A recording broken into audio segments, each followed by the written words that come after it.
The mom, Navita, honestly, really not something that you would expect to see at a school lunch. Yeah, carrots are a great thing, but you don't expect to see this date. Take a look. March 10th, 2013, 9 days have passed. They don't even look that good. These carrots were given to students today in a brown bag lunch, along with, take a look at these pictures once again, moldy peanut butter jelly sandwiches.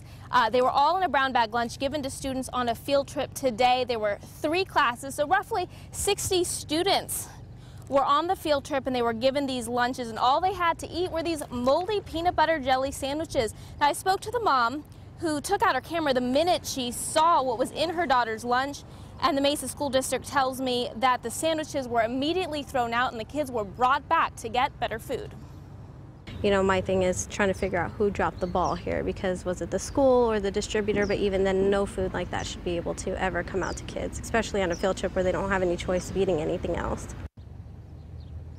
And that's exactly what the school district is trying to find out: who dropped the ball, what procedures weren't followed. They do tell me that it is part of standard procedure to inspect all the food and make sure nothing is expired that is given to children. Right now, they're conducting their own investigation, trying to find out what went wrong. Stephanie? Yeah, and hopefully it won't happen again. Navita, thank you.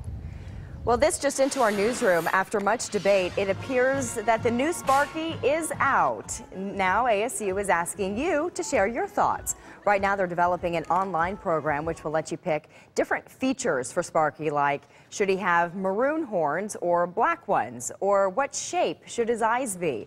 All of these features will be consistent with who Sparky is. The features with the most votes wins. The new costume will be debuted on September 5th at the first football game of the season. We're following a developing story now out of Phoenix. Police are questioning 3 people after a 17-year-old was shot in the chest. This is near 83rd Avenue in Lower Buckeye.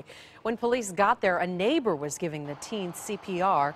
He was rushed to the hospital in extremely critical condition. Police are still trying to sort out what exactly happened.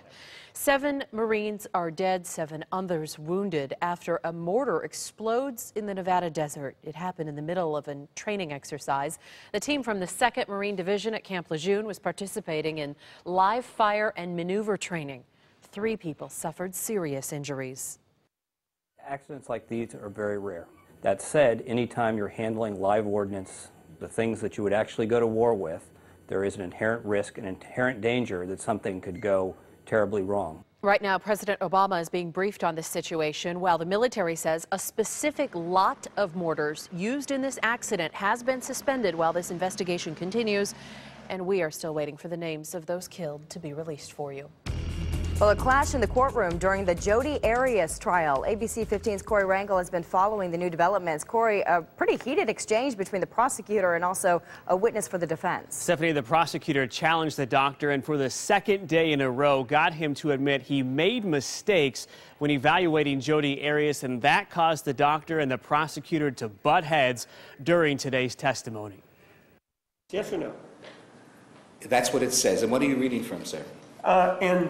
Sir, I asked the questions. Do you understand that? Yes. Okay. A feisty showdown between prosecutor Juan Martinez and the doctor who diagnosed Jodi Arias with post-traumatic stress disorder and a form of amnesia. Just like he did with Arias, today the prosecutor questioned the doctor about his memory. No, I don't remember saying that, and if I did, I misspoke. So, do you have any problems with your memory, because this just happened? No, I do not have problems with my memory, sir. I thought we were talking about being assertive. Do you have a problem with remembering what I just asked? No, I don't have any more problem than you do, sir. The prosecutor has attacked the doctor's credibility, getting him to admit he should have retested Arias for PTSD and that the doctor kept sloppy records. And once again, Martinez implied the doctor developed a questionable relationship with Arias. It was my judgment call not to include it.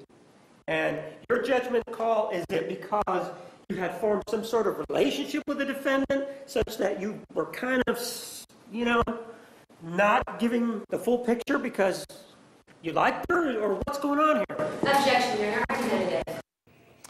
Now the defense is now questioning the doctor again, trying to do any damage control. The doctor will be back on the stand tomorrow. Stephanie. Never a dull moment in this particular case. Corey, thank you.